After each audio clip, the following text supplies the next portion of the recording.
Paltrocast. Mark, Ethan, a pleasure to be speaking with both of you today. I'm going to say good afternoon to Ethan. It's good morning to you, Mark. Yes, exactly. Now, good afternoon and morning. Before Yes. we went on the record, I was chiding Ethan for not having a coffee cup, but now that I know that he's on Eastern time like me, Mark, what's your excuse? Where is the lack of caffeine coming from? I've got my iced tea here. So Well, there you I'm go. prepared. So everyone is caffeinated. That's fantastic. Now, Mark, how did Ethan become part of the journey of Space Command Redemption? Well, it was really fun because I've spent decades writing for the studios and the networks, and there was a very specific way things were done, including casting back then, and the network would have input and so forth. But with Space Command, because it was my little kingdom, I knew I was going to be casting a number of my friends like Doug Jones and Robert Picardo and Mira Furlan and Bill Mumy and so forth, people I'd worked with on Babylon 5 and Star Trek and so forth. And I thought, because we were raising a good chunk of our money through crowdfunding and the entire world was pitching in to make this dream a reality, I thought, wouldn't it? And, and you often have perks where someone gets a walk on, like they get to play an extra or they get maybe one line. And I thought, wouldn't it be fun? I was thinking about the Scarlett O'Hara, worldwide talent search back when they did the Gone with the Wind. And I thought, wouldn't it be fun if anyone anywhere in the world could audition for two of the lead roles? And so we had Captain Kemmer and Cadet Bradbury. And so we got 7,000 inquiries, 1,200 videos, auditions, because we put up scenes that they could download and shoot their own auditions. So we sifted through those 1,200 auditions, and we cast Ethan as Captain Jack Kemmer and Brian McClure as Lieutenant Bradbury, and also Sarah Marifino as Captain Essex, because she actually auditioned for Captain Kemmer, which was ostensibly a male role, and I so admired the fact that she was coloring outside the lines that I actually created a companion captain and a companion ship to sort of reward initiative, and she was wonderful. And Ethan, of course, has been our lead in all of Space Command that we've shot, and he's terrific. I love working with Ethan. Got it. Well, we're welcoming Doug to this conversation as well. We're Doug. Sorry about the delay getting in here. We're going to give Doug a two-parter. We're going to say, one, how are you? And two, is everything that Mark just said correct about the process? And you wound up in this process because Mark is a stellar person with a stellar reputation. That is true. That part is true. Yes. Good luck, Doug. Go do your best, Doug, with that one. I actually met Mark outside the Saturn Awards. We were both going into the show one night many years ago.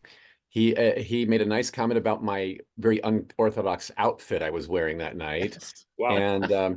And after the show was over, he came out holding an award that he had won that night. Congratulations. And so we kind of kept in touch. And then all of a sudden he sends me an email about Space Command. And I was really drawn to the role of Dor Nevin because it was humanish. And I played lots of rubber-clad monsters up to this point.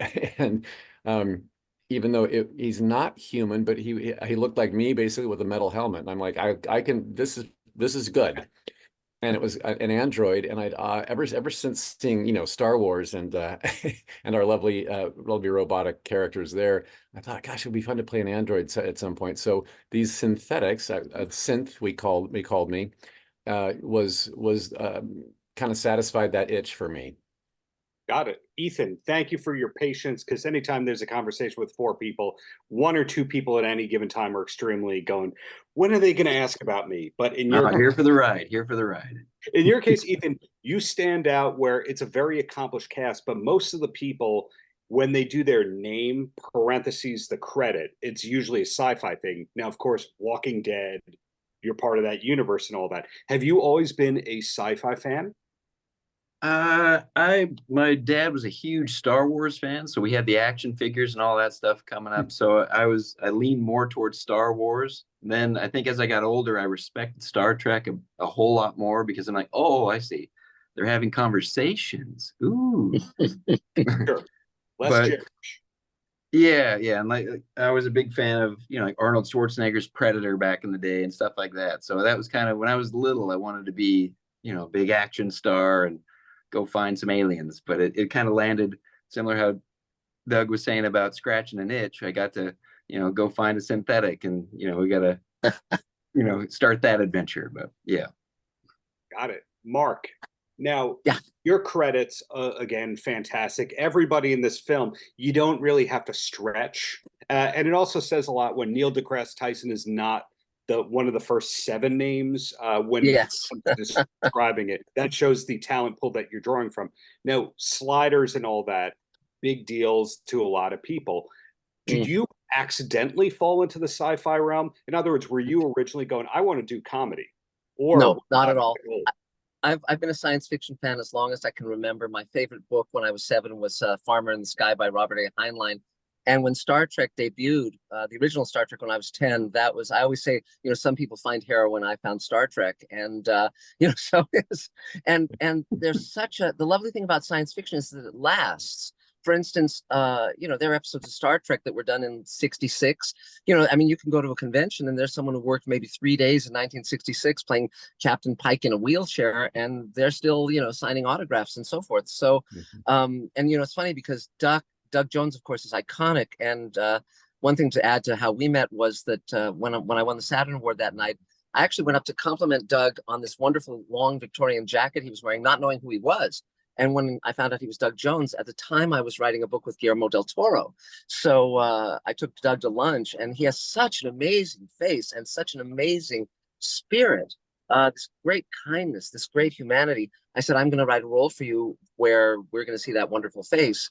And with Ethan, it was casting someone. Basically, I wanted people who could play decency. And that's true of Doug Jones, and that's true of Ethan. It comes from their genuine hearts.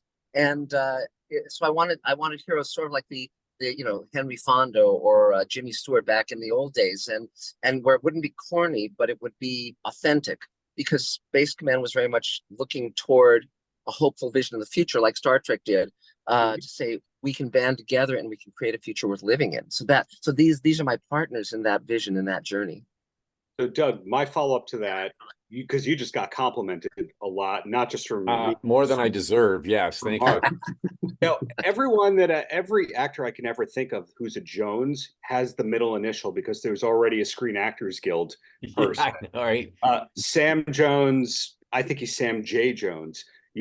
How did you get away with not having the middle initial as a Jones? I don't know, because I joined the Screen Actors Guild in 1986. And I thought, surely there's another Doug Jones, because Doug was a more common name there than it is now, and Jones really common. And sure enough, it was available, because I'd already had my backups ready to go. Middle names, family names from the past. I was almost Doug DeVoe at one point, but here we are. You would have been Doug DeVoe before Belle Biv DeVoe.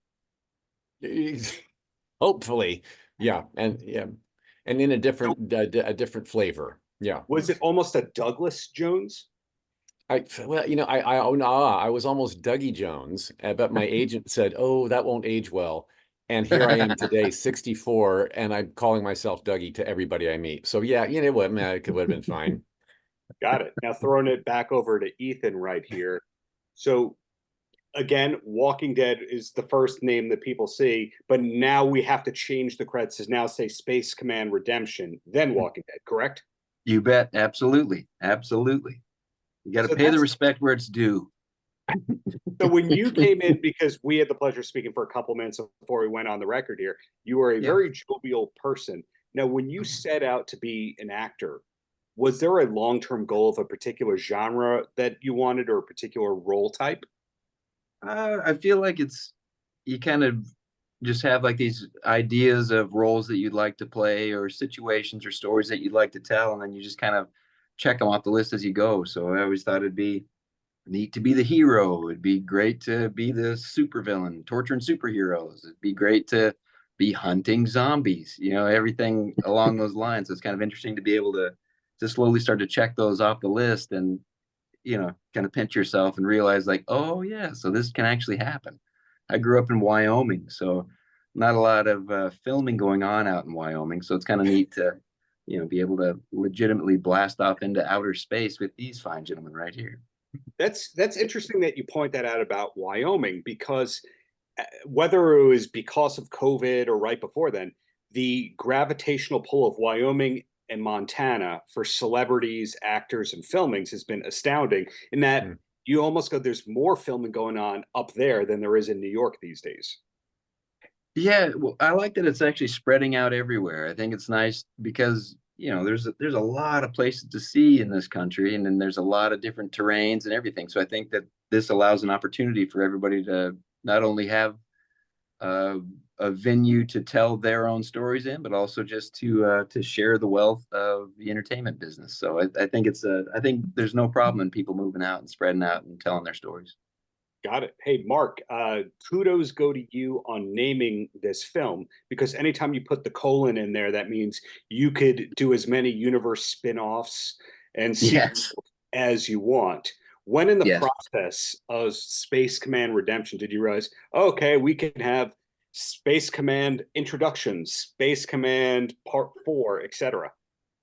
Well, it's interesting because originally it was going to be just a 2-hour film when I did the initial Kickstarter campaign. But during that campaign, I was doing a bunch of media interviews and talking about the project. And as I talked about it, it kind of grew in my mind to 4 hours, then 6 hours. Now it's a 12-hour season of 2-hour stories that, split down the middle. And we just finished shooting hour 6, Forgiveness. And now in the next week or two, we're going to start shooting. But we actually already have started shooting the next 2-hour episode, which is called The Great Solar War. And Doug is has some very great lines in it, and Bob Picardo, and Bill. I've read writing stuff for Bill Mummy in it, and again now, well, Doug and I will have to sit down and talk about that because it goes and it's an entire arcing story over the 12 hours. Plus, there's a prequel that we've already done as well. Got it. So, starting to wind down here, this is a new project for us, the human beings who were not part of the crowdfunding. And also, films usually take 2 to 3 years from conception to production to actually getting the distributor and the promotion, etc. So again, it's a new project for us, an old project for all of you in a way. Starting with Doug here, are we allowed to know what's next, where we're going to see you next, or is Space Command Redemption the be-all, end-all of your career and you retire on that? Well, I'm not that old now, but well, it's funny. I'm at kind of at a page turning point of my career at this point, because Star Trek Discovery, which I've been on for 5 seasons, which is season 5 airing currently on Paris, little plug there. When season 5 is done, then the show is done forever. I also have been recurring on What We Do in the Shadows as the great vampire Battle Navanas, and Yes. that I have now filmed my final episode of that. Their season 6 will be their last episode, or their last season. So I'm finding some things coming to a close, and I have been exploring more human characters, and I've been doing quite a fair amount of indies recently, and really loving the roles that I've been afforded to play now. And so there's more coming. I did a couple of I did a comedy last summer called Operation Taco Gary's with Simon Rex and Dustin Milligan and Jason Biggs. And then I'm not sure when that's coming. I also have a Nosferatu remake that was already done before Robert Eggers has announced his, and it's done now. Ours is done now, but it's will it come out and when? I don't know. That's above my pay grade. And and I also have just finished a movie called The Weight of Darkness, which I really loved. I played a fellow in a wheelchair running for mayor who ended up not needing the wheelchair and was kind of a bad guy. But I'm not going to give too much away on that. And golly, what else? There's so much more. I've finished so many projects that are titles that wouldn't mean anything to you just yet. But Just yet. but there's a lot coming. Yeah. Before I throw it to Ethan here, What We Do in the Shadows, one of my favorite shows from the past couple of years, to say the least. It's really quick to emphasize that everything's on Staten Island. I get the vibe that not 1 second was actually shot on Staten Island. Am I correct? You are correct. We were in Toronto for that, and that's why I was able to do both What We Do in the Shadows and Star Trek Discovery at the same time, because both shows shot in Toronto. which goes further to the point that nothing's filming in New York these days. Oh, yeah, right. But speaking of people in New York, Ethan, where can we see you next besides, hey, Space Command Redemption? Yeah, I have. I'm excited. There's an independent film that I wrapped at the end of last year that it's called Love Dogs. It's directed by Wes Eldridge. It's a nice indie thriller, and I get to play the lead role in that. So that's always exciting to kind of get to carry a picture, kind of like, you know, the opportunity that Mark gave me in Space Command. But I also have I'm hunting more zombies in another independent film called On the Run, which is still in production, and that's directed by Isaac Stovall. So that'll be neat to see. He's a young director that's, you know, really finding his footing and just loves zombies. So he's making zombie stuff. And then I was just in a BET original movie called Kemba, which is a true life story about Kemba Smith and her struggle through like the jail system and things like that. And it was just her biopic, which is it's out now. So I'd say check it out. Wow, so we can't pigeonhole you or Doug to genres or kind of roles or how nice you're going to be within your roles. So that's exciting to see that best maybe yet to come. And Mark, throwing that to you, the final word here. Again, Yes. repeating myself, Space Command Redemption, new to us, in a way, old to you. The possibilities seem endless. Are we allowed to share? We're going to see you next? Yes. Next. Oh, fire away. Yeah. Well, Space Command is not old to me because I've been working ongoingly on it. And so this year we're going to be finishing the entire 12-hour season in terms of shooting. So it's Great Solar Wars, the next one. Well, after Redemption is Forgiveness, then Great Solar War, then Empire, then Harvester, Armin Shimmerman, many other wonderful actors are to come in the show. And Ethan, of course, is throughout. And Doug will be popping up as his schedule allows.